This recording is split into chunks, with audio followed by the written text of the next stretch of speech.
everyone. I am Chris Gazdick, and Craig is our co-host. Welcome to Through a Therapist's Eyes, the podcast, where we invite you to see the world through the lens of a real mental health and substance abuse therapist. Our goal is to create emotional growth through the medium of a podcast. Feedback and discussion is not only welcomed, but sought on the website, throughatherapist'seyes.com. We want them to use the blog tab. The emotional human experience. Craig, let's figure this thing out together. Sounds good to me, brother. Our sponsoring agency, we should mention, Metrolina Psychotherapy Associates, a psychotherapy agency located in Belmont, North Carolina, serving children, adolescents, adults, and couples. Metrolina was founded in July 1st, 2010. They strive with you to work towards emotional growth. Check them out. You want to know how to check them out? How do you check them out? metpsych.com or call 704-461-8253. Speak to DW, right? Yes, man. That's right. She's ready to listen. DW is awesome, folks. Yeah, so episode 2, the elusive mental health goal of contentment. Really wanted to find something for, the second episode, but more like, the first one where we're really just talking about topics and people are getting an idea of what we do. And I thought, what's one of the most universal things that people want to hear about, they want to know about? And I just really kind of thought, about my sessions in therapy and the initial session specifically. And man, I can't tell you how many people come in and they just want to feel happy. They want to feel good and they're not feeling good. So, contentment. Simple definition is a state of happiness and satisfaction. So let's talk about what makes us happy. There's lots of books. I even did a little Google search on it today as I was kind of getting ready. And there are so many authors and so many books on such a simple topic, So let's brainstorm for a minute, Craig. What makes us happy? What's happiness to you? What makes you happy? Happiness, man, I think is a thing that people look for in external places. And I'm one of these people who seems to think that happiness comes from within. I guess if I look at things that make me happy that are external to me, it's a beautiful sunny day, maybe spending some time with my kids, or doing something like that makes me happy. Those are fun things. Fun things like that make me happy. Having a good time. What happened to you with baseball? With baseball, yeah, I'm not following. As I'm getting to know you said your sport was baseball. I thought and I asked you not too long ago. Well, I guess baseball makes me happy, man. I saw a video last night of Ken Griffey highlights, and he was always my favorite, and that made me happy. People look happy when the touchdowns. Boston Red Sox win the World Series. I'm happy. I mean, you get to the idea, of internal versus external, and that's going to be a big thing. But if you really simplify stuff, these things do make us happy. Things that we enjoy. There's distraction from life. I think that we can overanalyze internal versus external because people do feel happy when they're enjoying something, right? Right. Yeah. Absolutely. And maybe the internal part of happiness is contentment. Maybe you're being content with the things you have, whether rich or poor. Good or bad, you can choose your mood, although those things are difficult to do sometimes, especially when emotions get involved. Right. I think when I'm thinking in a therapy session, I'm thinking about a deeper level of happiness that you're talking about. Right? Exactly. I think you hit it. That's an interesting thought. Because, and that's why I put the goal of contentment. Happiness, people do want to just have fun. They want to enjoy things, but they really want to be, at least in a therapy experience and in a deeper way in life, content. And that is a different level of happiness, maybe? Yeah. It's a superficial level is fun. And then that's a lot of external stuff. Yeah. But truly being happy, truly being content, is that maybe a little bit of a different thing? Potentially so.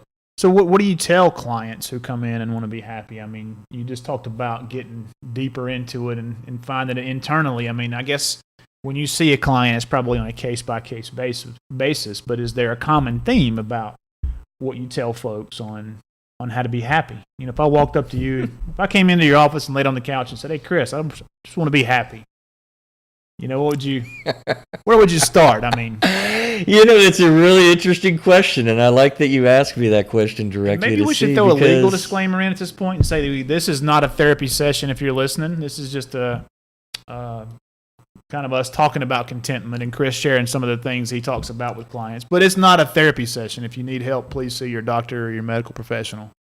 And that is a good disclaimer, because this isn't therapy. I do therapy, and it is a very different experience, and it's a very individualized experience.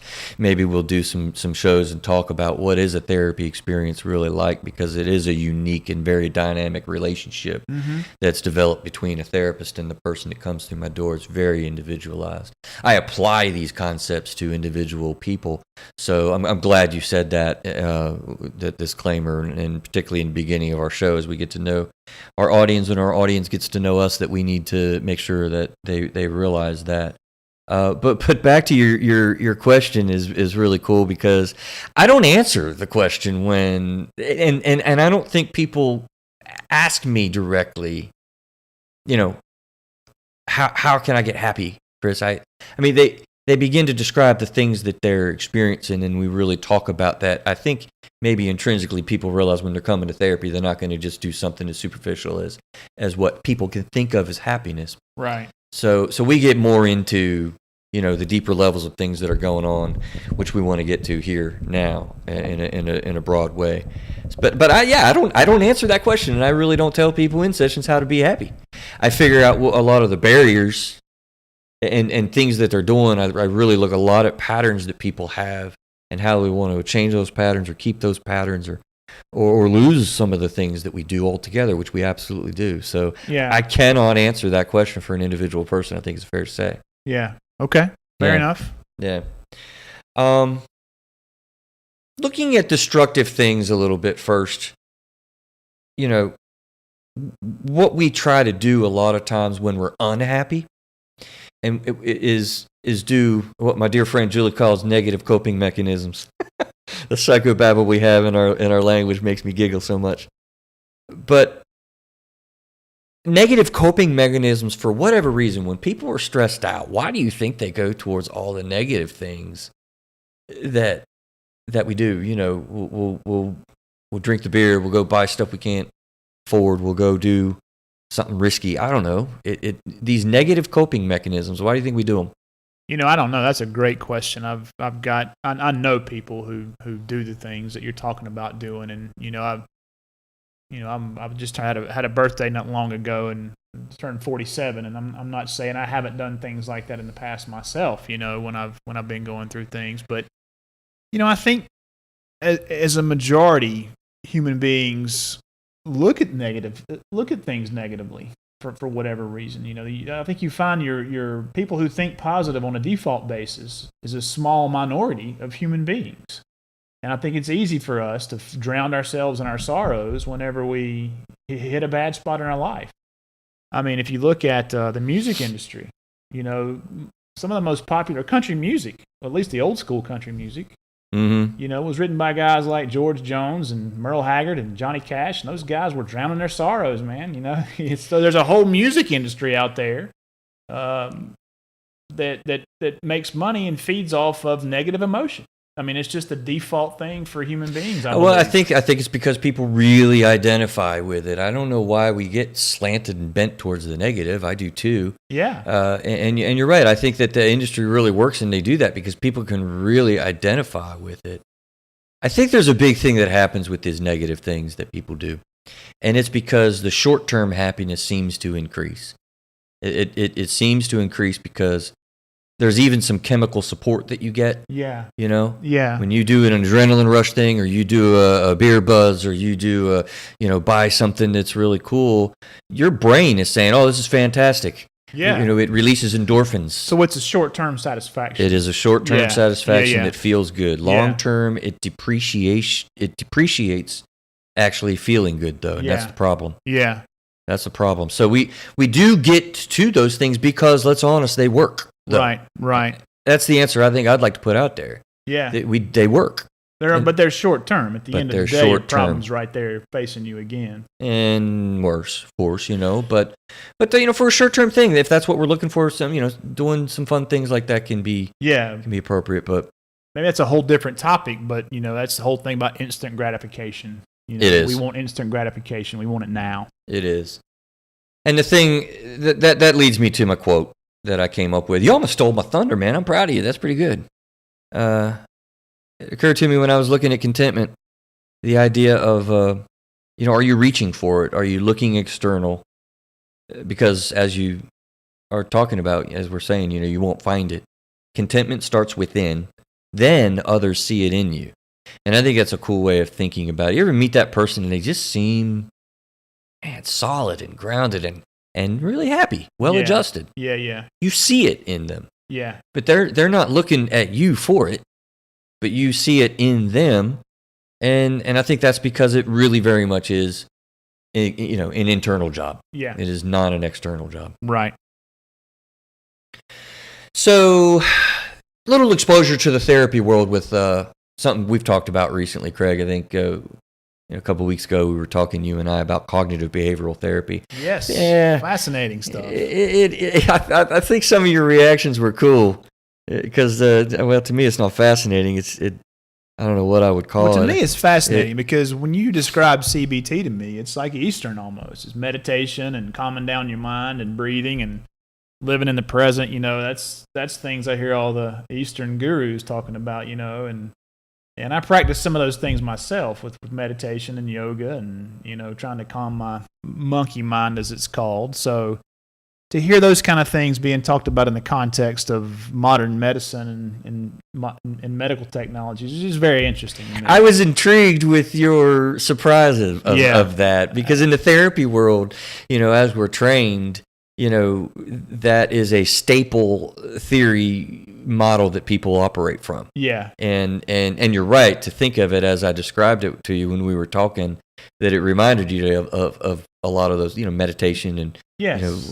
What do you mean by Far Eastern? Well, I mean, traditions meditation. When you think about meditation, I mean, it's become more mainstream these days, especially with terms like mindfulness and stuff like that.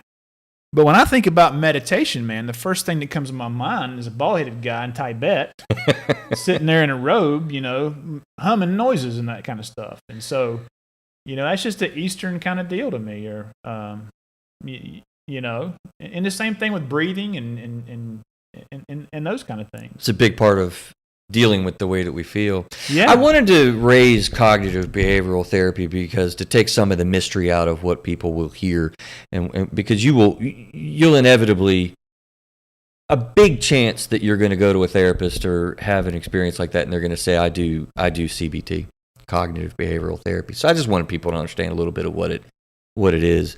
This guy named Beck, if he stole it from Far Eastern stuff, he did it in 1960. 1960. It's not too long ago. Well, the Eastern stuff's been around for thousands of years, so it has. I saw an interesting thing on beckinstitute.org. I was just kind of looking around and thinking about this stuff, and it's a cool, quick history that I want to give to you, because again, you're going to hear cognitive behavioral therapy a lot. You might be referred for it. You might go to a therapist and get it, and so it's not really that mysterious. He was actually doing psychoanalytic theory, evidently, when he was doing his work, and he wanted to kind of study it and really kind of get some science behind mental health and see if it was effective with depression. And he was surprised when he found that it wasn't really as effective, and he was surprised that it wasn't very effective because he identified that people were having automatic thoughts that destroyed what he was trying to do in the older Freudian kind of stuff that we used to do with, getting in your head and, analyzing and all of that. Right. He just basically identified, wait a minute, people were freaking thinking bad thoughts, and began to work with that and began to study the effects on,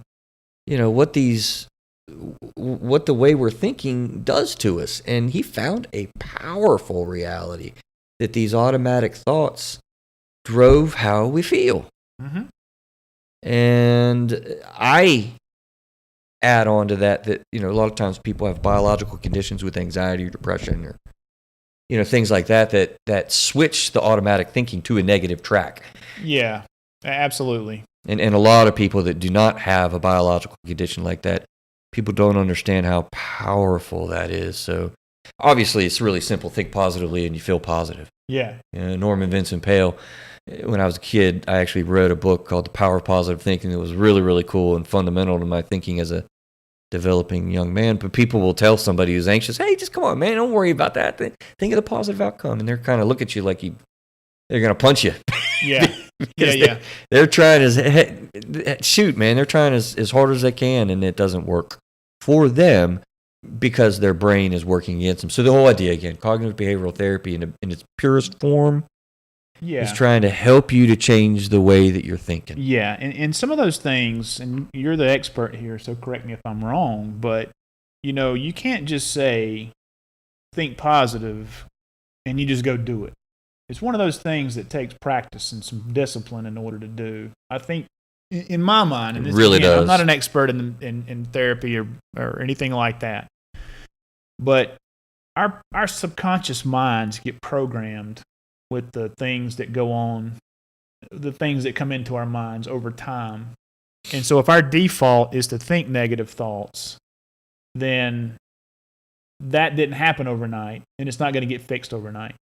And so I do believe that there is power in positive thinking and thinking positively, but I don't think you can just say that to somebody and then it happen overnight. It takes a practice, and I think you have to realize that you're thinking negative thoughts and then change those thoughts into something positive. It is a purposeful thing that you do, which is why people shout out to my brother. He drives me nuts sometimes when I'll be talking to him about something, and he'll be like, dude, you're just choosing to be upset about this or whatever. And that always drives me nuts because I don't feel like people really choose that totally. But in a sense, what you're saying, if you don't choose to be purposeful about how you're changing your thoughts, then I guess you're kind of falling into a trap is the way I look at it more, and feeling negative and thinking negative. But you're right to say, and part of what we try to do in helping people in therapy is be purposeful about changing that over. Yeah, absolutely.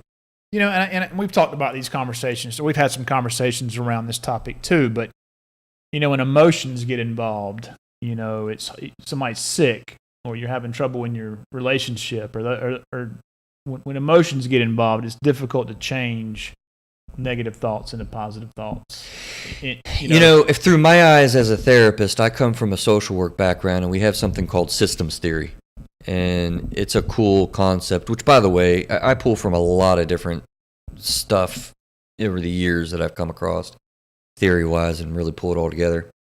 But, yeah, systems theory is what you made me just think of, because there are emotions that become involved in situations. Systems are basic ideas. You're one system internally, and then you're a system together with your spouse, and then you're a system together as a family, and these systems live within systems, within the extended neighborhood and the community and the system of a country. And so we all are interacting in different ways. Very true. And a lot of those interactions cause emotions. Yeah. You go through events and yeah, go ahead. Well, I was just going to say, this may be off topic, but, if you are a system, and obviously you can't change some of those systems, but if you're a system with your friends or with your family or whoever, maybe not your kids or your wife, but is it, if those are negative systems, is it better to change those systems? I've heard many people say you're the equivalent of the 5 people that are closest to you. It's an interesting statement. And if you're with 5 knuckleheads, then maybe you need to find some new friends, right? The phrase "choose your friends wisely" comes to mind. Right. And that is important. That is important. Yeah. All of this is going to affect contentment and happiness. Yes. But there's sometimes that you can't control those things. I put down on my thinking before we started was, you're talking about disruptions. the many, many, many things that act as disruptions. Yeah, you can sometimes choose your friends and be careful about who you're around with and stuff. But back to your point about emotions, when emotions come involved, it's really hard to think positively. So you want to get around the positive people and positive situations. But man, all the things that we've got going on, Craig, think about it. People experience traumatic events. They are experiencing kids and trying to train them in parenting. Kids are not friendly towards happiness sometimes. Yeah, that's true. That's exactly right. They chip away at your very soul. You can tell them a parent. They don't mean to. They love you, but then you got things like drug and alcohol addictions and stuff that family members that you care about are going through. Yes. So many different disruptions in the external world, but those disruptions lead to the internal problems that we can absolutely manage and control. Right. Absolutely. So really, if we're talking about being happy and boiling it down to being content and that coming from within, I'll put you on the spot, and I know you can't really give individualized advice at this point on a podcast, but what are some, we talked about some high level things, I guess, that you can do to be happy. Let's kind of summarize those, or maybe give our listeners something they could at least go talk to their therapist or their professional about in order to overcome some issues they're having if they're not finding contentment or happiness. Yeah, I wanted to begin wrapping up right on these are some of the things we don't want to do, and the negative influences on us. It's being aware of that, and there really are some depth things that we can do, for positive generators of happiness. I mean, you think about them. This isn't a complete list, but if you think about things like giving, people talk about that. Man, you don't feel bad when you give freely about something, to something. Yeah. You feel really good about that. Right. Helping. That could be money or time, either one, or all kind. Yeah. Or donating old clothes or whatever. Absolutely. It doesn't have to be money when Chris talks about giving. Absolutely. Thank you for that. Loving other people. Somebody, wrote a book, or I know my pastors talked about, having someone to love and loving somebody. You see some quotes on Facebook all the time that are amazing when it comes to these kind of concepts. Being prideful, feeling good inside about really working towards something and accomplishing it. Praying on alone with yourself, not so far even as so people can see, but so people can't see it. Overcoming failures, persistent, fighting towards something, a level of persistence, and then again accomplishing it. Working hard. People talk about working hard. My father-in-law, man, he's a hard worker, and I think that helps him to feel good. Exercise. I know you're big on taking care of the physical. Yes. But the thing is, when these things, and you've heard them, I mean, nothing there is groundbreaking and earth-shattering, but when you're doing these things, there's a difference here, too, in external versus internal. I mean, if you're giving things to look good, that ain't going to work. Yeah, that's true. I agree with that. If you're trying to accomplish, pride is, feeling good inside about accomplishing something. I don't know if that's really the definition of pride, but if you're trying to look good and look tough and look strong and really show someone else, and pridefulness really can be negative then, right? Yes. So it's funny how, right, if you think about this, maybe the big takeaway is when you're doing it to prove things or to show things or to look for things from the outside world, have we making a good case yet that doesn't work? Right. Absolutely. Yeah. When you're doing it inside and you're really doing it. So coming from the heart is what counts. Coming from the heart, feeling it in your gut, knowing, there's a phrase, being comfortable in your own skin. Mm-hmm. Well, that doesn't happen because what somebody else did, or it doesn't happen because of what somebody sees in you. Right. Comfortable in your own skin is, I'm really feel good about myself. Right. I like me, right? I like me. I like what I'm doing. I like my direction. I can manage things. I'm hopeful. Being hopeful is a big deal. Yes. So these are all, there's a lot of things that we can get involved in, but let's make them internally strong. Yeah. So that other people can see what we're having. That's kind of what we're striving towards. Yeah. And one thing I might add, and again, I'm no expert, but one thing that's kind of helped me in my life is, and I haven't been as disciplined about this recently as I have been in the past, but when I get up in the morning, I write down 3 things in my journal that I'm grateful for. So a gratitude practice, I think, helps with contentment and happiness. Being grateful for the things that you do have. Gratitude is a huge concept. Whether it's a cup of coffee or your house or your children, we take a lot for granted. Yeah, we do. Absolutely do. Absolutely we do. We get entitled and think we should have more. Yeah. And another thing I might say to our listener is, Chris named off 5 or 10 things there. Start with one. Start with one of those things, and start doing that. And don't be overwhelmed by the big list. But start a gratitude journal. And do it for a week. Commit to doing it for 21 days. I think it takes 21 days to make something a habit. And I'm glad you said to make something a habit in 21 days. I do hear a lot of times people will say, well, I've done that and I've tried this, I've done that and I've tried things, and they'll bring up things that they've thought of doing that I didn't even suggest or try. It's really about being able to improve your ability consistently and focusing on that, which is, maybe listening to a show like this gives you some focus to just start small. Yeah. And begin to grow and build. Don't think that you're gonna listen to a half-hour podcast and be like, oh man, I got this, man. We're gonna knock it out tomorrow. I'm gonna be happy tomorrow. You're right, and I'm gonna reiterate what I said earlier: is these things take time. It takes discipline. One of my favorite people to listen to on other podcasts is Jocko Willink, and he's his motto is discipline equals freedom. And so these things take time. It takes time to change your thinking and time to be grateful and to find contentment within. It didn't happen overnight that we became unhappy. I'll be honest with you. Meditation is a good example of that with what you're saying. I have a very hard time with that. Yeah. I'll try to just settle down and think my thoughts, and they'll be drifting. Yeah. My wife's going to say at this point if she was in the room, well, yeah, because he has ADD. I don't know. I think if meditation I really do may or be not, a great topic for another show. It is, but it's hard. Is my point. It is hard, and it does take discipline. And one of the people, or I guess a lot of the people that I've listened to on meditation, say the goal is not necessarily to stop thinking, but just to observe what you're thinking. Observe your thoughts. It's a skill. You get to a point where you observe your thoughts, and you can say, "Hey, that's a negative thought. Let me change that to something else." Yeah, it's a skill. It's definitely a skill, and it doesn't happen overnight for sure.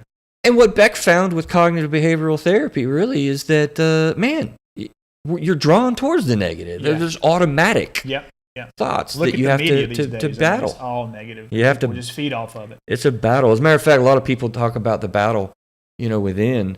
And if you'll notice, even a lot of the things that we've talked about, the bad things that we do to feel happy that are only short-term effective, the good things that we can do that lead to long-term contentment. The battle within, man, you can turn both of those either way. Yeah. It can be really actually destructive if you're really looking at external and all. So, yeah, absolutely. So, yeah, it's something to really work with, and I'm really hopeful that as we talk about other topics, the basic idea of feeling content, feeling happy, begins to grow into different ways that we talk about different topics. Yeah. One thing I'll add, and we can end on this one if you want to, but one thing that's helped me is turning off the news. I don't watch any news anymore. I don't want to get political on the show, but it is a cesspool of negativity. Maybe we can have a little fun and get political in some of our conversations. Yeah, maybe. Yeah, because it's fun. Yeah, go back and forth fun. with you. Some of this stuff is fun, but I think bailing out of the mainstream media has helped me tremendously when it comes to peace of mind. And negative input sucks. It does. But it sells. It does. It absolutely does. And people are drawn to it because they can identify with it, feeling negative, I think, a lot. Yeah. Not that we're going to be political or controversial or whatever, but the next episode, hopefully, we're going to get scheduled with my good friend. I think I talked about that in the first episode a little bit, didn't I? Absolutely. So we're going to get that done, and that's going to be really a pretty powerful show about tragedy. When tragedy strikes, what do you do? But then that's episode 3 or 4, right? Well, it should be 3. But man, the next one I'm excited about too. I've kind of wanted to talk about a platform of this for a long time, and I see police shootings, see mass murdering events, yes, and lots of things like that. Compound trauma is a term I want you to think about for next time, Compound trauma. or actually the time after we meet with Aaron. Compound trauma. I see it as the real issue behind police shootings and mass murder events. Okay. Compound trauma. When Looking forward tragedy to that. strikes, what do we do? And then talking about a concept of compound trauma. Okay. Sounds good. So what are our closing thoughts for today, Chris? Anything you want to close out with? Happiness is internal. Don't look for it external. And keep trying and struggling through on simple measures to get feeling well with little things. And you're going to tell them how to click buttons and do whatever they got to do? Yes, we're going to have show notes on our website, throughwiththerapisteyes.com. This is episode 2. We'll include links to Beck's website on CBT and other things we talk about. And if you folks want to find us, we're throughwiththerapisteyes.com. You can also find us on Facebook and Instagram. And you can find me. I'm J. Craig Graves on Facebook, Instagram, LinkedIn, Twitter. Also, jcraiggraves.com. Through a Therapist's Eyes for me. Through with Therapist Eyes for Chris. Through with Therapist Eyes for Chris. Thanks, Craig. It's fun. We'll see you next week, man. We'll talk to you guys soon. Thank you very much.